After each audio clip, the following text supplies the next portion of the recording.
Hi friends, one India ಕನ್ನಡದ defence updates ಹಾಗೆ international news ಅಪ್ಡೇಟ್ಸ್ಗೆ ಸ್ವಾಗತ. ನಾನು Shriraksha Raghuram. The court considers that, in conformity with its obligations under the Genocide Convention, Israel must immediately halt its military offensive and any other action in the Rafah governorate. Israel ಹಾಗೆ Hamas ನಡುವೆ ನಡೀತಾ ಇರುವ ಕಾಳಗ ಇದೀಗ ಒಂದು ಹಂತಕ್ಕೆ ಬಂದು ನಿಂತಿದೆ. ಅಂತಾರಾಷ್ಟ್ರೀಯ ಮಟ್ಟದಲ್ಲಿ ಈ ಯುದ್ಧದ ಬಗ್ಗೆ ಇಸ್ರೇಲ್ ವಿರುದ್ಧ ಭಾರಿ ಆಕ್ರೋಶ ಕೂಡ ವ್ಯಕ್ತವಾಗಿತ್ತು. ಈ ಮಧ್ಯೆ ಅಂತಾರಾಷ್ಟ್ರೀಯ ನ್ಯಾಯಾಲಯ ಯುದ್ಧದ ವಿಚಾರದಲ್ಲಿ ಎಂಟ್ರಿ ಕೊಟ್ಟಿದ್ದು ಇಸ್ರೇಲ್ಗೆ ಆಘಾತ ಎದುರಾಗಿದೆ. ಹೌದು, ಜನಾಂಗೀಯ ಹತ್ಯಾಕಾಂಡಕ್ಕೆ ಸಂಬಂಧಿಸಿ 1948ರಲ್ಲಿ ಮಾಡಿಕೊಂಡ ಒಪ್ಪಂದ ಇಸ್ರೇಲ್ ಉಲ್ಲಂಘಿಸ್ತಾ ಇದೆ ಅಂತ ದಕ್ಷಿಣ ಆಫ್ರಿಕಾ ಮಾಡಿರುವ ಆರೋಪದ ಹಿನ್ನೆಲೆ ಅಂತಾರಾಷ್ಟ್ರೀಯ ನ್ಯಾಯಾಲಯ ವಿಚಾರಣೆಯನ್ನು ಕೈಗೊಂಡಿತ್ತು. ಈ ಕುರಿತು ಇದೀಗ ಮಹತ್ವದ ತೀರ್ಪು ನೀಡಿದ್ದು ಇಸ್ರೇಲ್ಗೆ ಭಾರಿ ದೊಡ್ಡ ಆಘಾತ ಎದುರಾಗಿದೆ. ಅಂತಾರಾಷ್ಟ್ರೀಯ ನ್ಯಾಯಾಲಯವು ಗಾಜಾದ ದಕ್ಷಿಣ ಪಟ್ಟಣ ರಾಫಾದಲ್ಲಿ ತನ್ನ ಕಾರ್ಯಾಚರಣೆ ನಿಲ್ಲಿಸುವಂತೆ ಖಡಕ್ ಆದೇಶ ನೀಡಿದೆ. ಈ ಮೂಲಕ ಇಸ್ರೇಲ್ಗೆ ದೊಡ್ಡ ಶಾಕ್ ಕೊಟ್ಟಿದೆ. ಹಾಗಾದ್ರೆ ಇಸ್ರೇಲ್ ಯುದ್ಧವನ್ನು ನಿಲ್ಲಿಸುತ್ತಾ? ಈ ಬಗ್ಗೆ ನೋಡಿ. ಗಾಜಾ ಪಟ್ಟಿ ಪ್ರದೇಶದ ರಾಫಾ ಭಾಗದಲ್ಲಿ ಕಳೆದ 2 ವಾರದಿಂದ ತಿಕ್ಕಾಟ ತೀವ್ರವಾಗಿದೆ. ಈ ಹಿನ್ನೆಲೆ ಇಸ್ರೇಲ್ ವಿರುದ್ಧ ಅಂತಾರಾಷ್ಟ್ರೀಯ ಮಟ್ಟದಲ್ಲಿ ಭಾರಿ ಆಕ್ರೋಶ ವ್ಯಕ್ತವಾಗಿತ್ತು. ಅಲ್ಲದೆ ಯುದ್ಧವನ್ನ ತಕ್ಷಣ ನಿಲ್ಲಿಸಬೇಕು ಎಂಬ ಒತ್ತಾಯ ಕೇಳಿ ಬಂದಿತ್ತು. ಪ್ಯಾಲೆಸ್ತೀನ ಪ್ರಜೆಗಳನ್ನ ಇಸ್ರೇಲ್ ಸೇನೆ ಬಲವಂತವಾಗಿ ಸ್ಥಳಾಂತರ ಮಾಡ್ತಾ ಇದೆ. ಹೀಗಾಗಿ ಲಕ್ಷಾಂತರ ಜನ ಸಂಕಷ್ಟಕ್ಕೆ ಸಿಲುಕಿದ್ದಾರೆ ಎಂಬ ಆರೋಪ ಕೇಳಿ ಬಂದಿತ್ತು. ಹೀಗಿದ್ದಾಗ ಇಂಟರ್ನ್ಯಾಷನಲ್ ಕೋರ್ಟ್ ಇಸ್ರೇಲ್ಗೆ ಆಘಾತವನ್ನ ನೀಡಿದೆ. ಇನ್ನು ಯುದ್ಧವನ್ನು ನಿಲ್ಲಿಸುತ್ತಾ ಇಸ್ರೇಲ್ ಸೇನೆ? ಅಂದಹಾಗೆ ಗಾಜಾ ಪಟ್ಟಿ ಭಾಗದ ರಾಫಾ ಮೇಲೆ ಇಸ್ರೇಲ್ ಸೇನೆಯು ನಡೆಸ್ತಾ ಇರುವ ದಾಳಿಯನ್ನು ನಿಲ್ಲಿಸುವಂತೆ ಆಗ್ರಹಿಸಿ ಈ ಬಗ್ಗೆ ಸೂಚನೆ ನೀಡಬೇಕು ಅಂತ ಮನವಿ ಮಾಡಿ ದಕ್ಷಿಣ ಆಫ್ರಿಕಾ ಅಂತಾರಾಷ್ಟ್ರೀಯ ನ್ಯಾಯಾಲಯಕ್ಕೆ ಅರ್ಜಿಯನ್ನು ಸಲ್ಲಿಸಿತು. ಅಂತಾರಾಷ್ಟ್ರೀಯ ನ್ಯಾಯಾಲಯವು ಇದೀಗ ಮಹತ್ವದ ತೀರ್ಪು ನೀಡಿದೆ. ದಕ್ಷಿಣ ರಾಫಾ ಭಾಗದಲ್ಲಿ ನಡೆಸ್ತಾ ಇರುವಂತಹ ಕಾರ್ಯಾಚರಣೆಯನ್ನು ನಿಲ್ಲಿಸಿ ಅಂತ ಅಂದಿದೆ ಕೋರ್ಟ್. ಆದರೆ ಕೋರ್ಟ್ ಮಾತಿಗೆ ಬೆಲೆ ಕೊಟ್ಟು ಇಸ್ರೇಲ್ ಯುದ್ಧವನ್ನು ನಿಲ್ಲಿಸುತ್ತಾ ಎಂಬ ಪ್ರಶ್ನೆ ಕಾಡ್ತಾ ಇದೆ. ಜೊತೆಗೆ ಜನವರಿ 26ರ ತೀರ್ಪನ್ನ ಅಂತಾರಾಷ್ಟ್ರೀಯ ನ್ಯಾಯಾಲಯ ಮತ್ತೆ ಪ್ರಸ್ತಾಪ ಮಾಡಿದ್ದು ಗಾಜಾದ ಸಾಮಾನ್ಯ ಜನರಿಗೆ ಅಗತ್ಯ ವಸ್ತುಗಳನ್ನು ಪೂರೈಸಬೇಕು ಅಂತ ಅಂದಿದೆ. ಆದರೆ ಇದೆಲ್ಲ ಕೇವಲ ತೀರ್ಪಿಗೆ ಮಾತ್ರ ಸೀಮಿತ ಆಗುತ್ತಾ ಅಥವಾ ಇಸ್ರೇಲ್ ಕೋರ್ಟ್ ಆದೇಶದ ಪಾಲನೆ ಮಾಡುತ್ತಾ ಎಂಬ ಕುತೂಹಲ ಕೂಡ ಮೂಡಿದೆ. The court considers that, in conformity with its obligations under the Genocide Convention, Israel must immediately halt its military offensive and any other action in the Rafah governorate which may inflict on the Palestinian group in Gaza conditions of life that could bring about its physical destruction in whole or in part.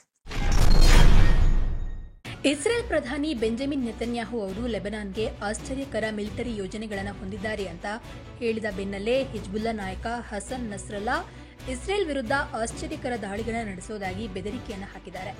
ಮೊನ್ನೆ ದೂರದರ್ಶನ ಭಾಷಣದಲ್ಲಿ Hezbollah ನಾಯಕ ನಸ್ರಲ್ಲಾ, ನಮ್ಮ ಪ್ರತಿರೋಧದಿಂದ ನೀವು ಆಶ್ಚರ್ಯಗಳನ್ನು ನಿರೀಕ್ಷಿಸಬೇಕು. ಇಸ್ರೇಲ್ನಿಂದ ಯಾವುದೇ ಆಶ್ಚರ್ಯಕರ ದಾಳಿಗಳನ್ನು ಎದುರಿಸಲು ಪ್ರತಿರೋಧ ಉತ್ತಮವಾಗಿ ಸಿದ್ಧವಾಗಿದೆ ಅಂತ ಹೇಳಿದ್ದಾರೆ. ಇನ್ನು ಮೊನ್ನೆ ಹಲವಾರು ಇಸ್ರೇಲಿ ಜನರುಗಳೊಂದಿಗೆ ಸಭೆಯಲ್ಲಿ ನೆತನ್ಯಾಹು ಇಸ್ರೇಲ್ ಉತ್ತರಕ್ಕಾಗಿ ವಿವರವಾದಂತಹ ಪ್ರಮುಖ ಮತ್ತು ಆಶ್ಚರ್ಯಕರ ಯೋಜನೆಗಳನ್ನು ಹೊಂದಿದೆ. ನಾವು ಉತ್ತರದ ಮುಂಚೂಣಿಯಲ್ಲಿ ನಿರಂತರವಾಗಿ ಕಾರ್ಯನಿರ್ವಹಿಸ್ತಾ ಇದ್ದೇವೆ. ಇಸ್ರೇಲ್ 100 ಹಿಜ್ಬುಲ್ಲಾ ಸದಸ್ಯರನ್ನ ನಿರ್ಮೂಲನೆ ಮಾಡಿದೆ ಅಂತ ನೆತನ್ಯಾಹು ಹೇಳಿದ್ದಾರೆ. 2023ರ ಅಕ್ಟೋಬರ್ 8ರಂದು ಲೆಬನಾನ್ ಇಸ್ರೇಲ್ ಗಡಿಯಲ್ಲಿ ಉದ್ವಿಗ್ನತೆ ಹೆಚ್ಚಾಯಿತು. ಹಿಂದಿನ ದಿನ ಇಸ್ರೇಲ್ ಮೇಲೆ ಹಮಾಸ್ ನಡೆಸಿದ ದಾಳಿಗೆ ಬೆಂಬಲವಾಗಿ ಇಸ್ರೇಲ್ ಆಗ್ನೇಯ ಲೆಬನಾನ್ ಕಡೆಗೆ ಭಾರೀ ಫಿರಂಗಿಗಳನ್ನು ಹಾರಿಸುವ ಮೂಲಕ ಪ್ರತೀಕಾರವನ್ನು ತೀರಿಸಿಕೊಂಡಿದೆ.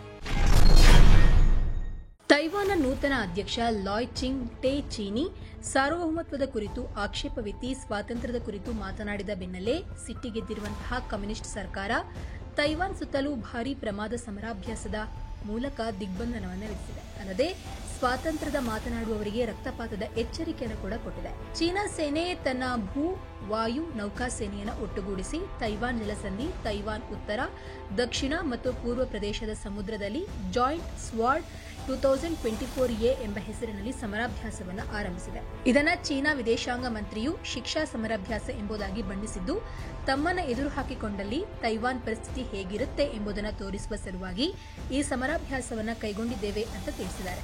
ಇನ್ನು ತೈವಾನ್ ಪ್ರತಿರೋಧ ಸಮರಾಭ್ಯಾಸದ ಹೆಸರಲ್ಲಿ ತನ್ನ ದೇಶದ ಕಡೆಗೆ ಬರ್ತಾ ಇದ್ದ ಚೀನಿ ಜೆಟ್ಗಳನ್ನು ನಿಗ್ರಹಿಸಲು ಹರಸಾಹಸ ಪಟ್ಟಿದ್ದು, ತನ್ನ ಕಡೆಯಿಂದಲೂ ಸಮರಾಭ್ಯಾಸದ ಹೆಸರಿನಲ್ಲಿ ಮಿಸೈಲ್ಗಳನ್ನು ಹಾರಿಸುವ ಮೂಲಕ ಪ್ರತಿರೋಧ ಒಡ್ಡಿ ಸಾಮರ್ಥ್ಯವನ್ನು ಪ್ರದರ್ಶಿಸಿದೆ.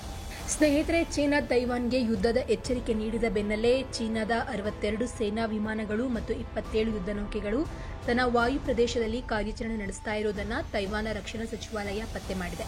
ವಾಯು ರಕ್ಷಣಾ ಗಡಿಯ ವಲಯದಲ್ಲಿ ಚೀನಿ ವಿಮಾನಗಳು ಹಾರಾಟ ನಡೆಸಿವೆ ಅಂತ ತೈವಾನ್ನ ರಕ್ಷಣಾ ಸಚಿವಾಲಯ ತಿಳಿಸಿದೆ. ತೈವಾನ್ನ ರಕ್ಷಣಾ ಸಚಿವಾಲಯದ ಪ್ರಕಾರ ಮೊನ್ನೆ ಬೆಳಗ್ಗೆ 6 ಗಂಟೆ ಸುಮಾರಿಗೆ ಚೀನಾದ ಪೀಪಲ್ಸ್ ಲಿಬರೇಷನ್ ಆರ್ಮಿಯ 62 ವಿಮಾನಗಳು ಮತ್ತು 27 ಯುದ್ಧ ನೌಕೆಗಳು ಕಾರ್ಯಾಚರಣೆ ನಡೆಸಿವೆ. ಈ ಪೈಕಿ 47 ವಿಮಾನಗಳು ತೈವಾನ್ನ ನೈಋತ್ಯ, ಆಗ್ನೇಯ ಹಾಗೂ ಪೂರ್ವ ವಾಯು ರಕ್ಷಣಾ ವಲಯವನ್ನು ಪ್ರವೇಶಿಸಿದೆ ಅಂತ ಹೇಳಲಾಗಿದೆ. ತೈವಾನ್ ದ್ವೀಪದ ಸುತ್ತಲೂ ಸೇನಾ ತಾಲೀಮು ನಡೆಸ್ತಾ ಇರುವ ಚೀನಾ ಸ್ವಯಂ ಆಡಳಿತವಿರುವಂತಹ ಈ ದ್ವೀಪ ರಾಷ್ಟ್ರದ ಮೇಲೆ ಯುದ್ಧ ನಡೆಸೋದಾಗಿ ಎಚ್ಚರಿಕೆ ನೀಡಿತು. ತೈವಾನನ್ನು ಸಂಪೂರ್ಣವಾಗಿ ತನ್ನ ತೆಕ್ಕೆಗೆ ಸೇರಿಸಿಕೊಂಡು ಪುನರ್ ಏಕೀಕರಣಗೊಳಿಸುವ ಕಾರ್ಯವನ್ನು ಸಾಧಿಸುವವರೆಗೂ ಪ್ರತಿರೋಧದ ಕಾರ್ಯಕ್ರಮಗಳನ್ನು ತೀವ್ರಗೊಳಿಸುವುದಾಗಿ ಚೀನಿ ಪಡೆಗಳು ಎಚ್ಚರಿಕೆ ನೀಡಿದ್ದವು. ಲಾಯ್ ಚಿಂಗ್ ಟೆ ಅವರು ತೈವಾನ್ ಅಧ್ಯಕ್ಷರಾಗಿ ಅಧಿಕಾರ ವಹಿಸಿಕೊಂಡ 3 ದಿನಗಳ ನಂತರ ಚೀನಾ ಸೇನೆ ಯುದ್ಧ ತಾಲೀಮು ಪ್ರಾರಂಭಿಸಿತು. ತೈವಾನ್ ಅಧ್ಯಕ್ಷರ ಭಾಷಣವನ್ನ ಇದು ಸ್ವಾತಂತ್ರ್ಯದ ತಪ್ಪೊಪ್ಪಿಗೆ ಅಂತ ಚೀನಾ ಖಂಡಿಸಿತು. ಚೀನಾ ಸೇನೆ 2 ದಿನಗಳ ಯುದ್ಧ ತಾಲೀಮನ್ನ ಮೊನ್ನೆ ಪ್ರಾರಂಭಿಸಿತ್ತು. ಚೀನಾದ ಯುದ್ಧ ನೌಕೆಗಳು ಮತ್ತು ಸೇನಾ ವಿಮಾನಗಳು ಪ್ರಜಾಪ್ರಭುತ್ವ ರಾಷ್ಟ್ರ ತೈವಾನನ್ನ ಸುತ್ತುವರೆದಿದ್ದು ದ್ವೀಪ ರಾಷ್ಟ್ರದ ಸ್ವತಂತ್ರ ಪಡೆಗಳ ರಕ್ತ ಹರಿಸುವ ಪ್ರತಿಜ್ಞೆಯನ್ನ ಮಾಡಿದ್ವು.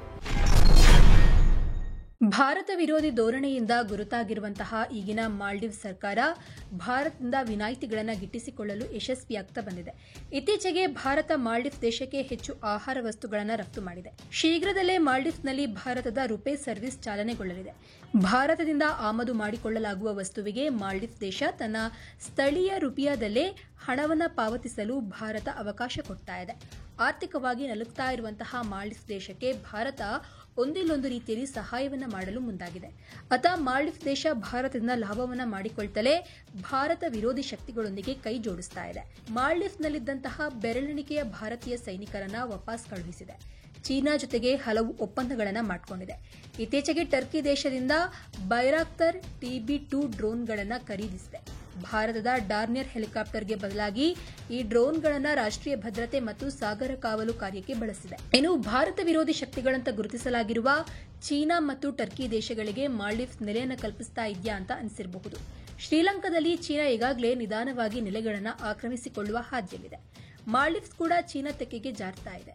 ಇದು ಭಾರತದ ಭದ್ರತೆಗೆ ಅಪಾಯ ತಂದಂತೆ. ಟರ್ಕಿ ದೇಶದ ಡ್ರೋನ್ಗಳು ಭಾರತದ ಭದ್ರತಾ ವ್ಯವಸ್ಥೆಯನ್ನು ಕದ್ದು ನೋಡಲು ಬಳಕೆ ಆಗಬಹುದು. ಆಮದು ಮಾಡಿಕೊಂಡ ವಸ್ತುಗಳಿಗೆ ಮಾಲ್ಡೀವ್ಸ್ ಕರೆನ್ಸಿಯಲ್ಲಿ ಪಾವತಿಸಲು ಭಾರತ ಮತ್ತು ಚೀನಾ ದೇಶಗಳು ಒಪ್ಪಿಕೊಂಡಿವೆ ಅಂತ ಮಾಲ್ಡೀವ್ಸ್ನ ಆರ್ಥಿಕ ಅಭಿವೃದ್ಧಿ ಸಚಿವ ಮೊಹಮ್ಮದ್ ಸಾಯಿದ್ ಹೇಳಿದ್ದಾರೆ. ಈ ಎರಡೂ ದೇಶಗಳಿಂದ ಮಾಲ್ಡೀವ್ಸ್ ಒಂದು ವರ್ಷದಲ್ಲಿ $1.5 ಮಿಲಿಯನ್ ನಷ್ಟು ಆಮದು ಮಾಡಿಕೊಳ್ಳುತ್ತದೆ. ಇದರಲ್ಲಿ ಭಾರತ ಮತ್ತು ಚೀನಾ ಪಾಲು ಸಮಸಮ ಇದೆ. ಈಗ ಸ್ಥಳೀಯ ಕರೆನ್ಸಿಯಲ್ಲಿ ಹಣ ಪಾವತಿಸಿದ್ರೆ ಮಾಲ್ಡೀವ್ಸ್ ದೇಶಕ್ಕೆ ಸಾಕಷ್ಟು ಹಣ ಉಳಿತಾಯ ಆಗ್ತದೆ. ಇನ್ನು ಭಾರತದ ರುಪೇ ನೆಟ್ವರ್ಕ್ ಜಾಗತಿಕವಾಗಿ ಮನ್ನಣೆಯನ್ನು ಪಡಿತಾ ಇದೆ. ಕೆಲ ದೇಶಗಳು ಈಗಾಗಲೇ ಅದನ್ನು ಬಳಸ್ತಾ ಇವೆ. ಮಾಲ್ಡೀವ್ಸ್ ದೇಶವು ರುಪೇ ಅಳವಡಿಸಿದ್ರೆ ಅದರ ಕರೆನ್ಸಿ ಮೌಲ್ಯಕ್ಕೆ ಪುಷ್ಟಿ ಸಿಗ್ತದೆ. ಹಾಗೆಯೇ ಭಾರತದಿಂದ ಮಾಲ್ಡೀವ್ಸ್ಗೆ ಹೋಗುವ ಪ್ರವಾಸಿಗರು ಅನುಕೂಲವಾಗ್ತದೆ. ಇದರಿಂದ ಮಾಲ್ಡೀವ್ಸ್ ಪ್ರವಾಸೋದ್ಯಮಕ್ಕೂ ಸಹಾಯವಾಗಲಿದೆ. ಸೊ ಫ್ರೆಂಡ್ಸ್, ಇದಾಗಿತ್ತು ಇವತ್ತಿನ ಡಿಫೆನ್ಸ್ ಅಪ್ಡೇಟ್ಸ್ ಹಾಗೆ ಇಂಟರ್ನ್ಯಾಷನಲ್ ನ್ಯೂಸ್ ಅಪ್ಡೇಟ್ಸ್. ಈ ಬಗ್ಗೆ ನಿಮ್ಗೆ ಏನನ್ಸ್ತು ಅನ್ನೋದನ್ನ ಕಮೆಂಟ್ ಮೂಲಕ ತಿಳಿಸಿ. ಹೀಗೆ ಮತ್ತೆ ಭೇಟಿ ಆಗ್ತಾ ಇರೋಣ. ಅಲ್ಲಿಯವರೆಗೂ ಧನ್ಯವಾದ.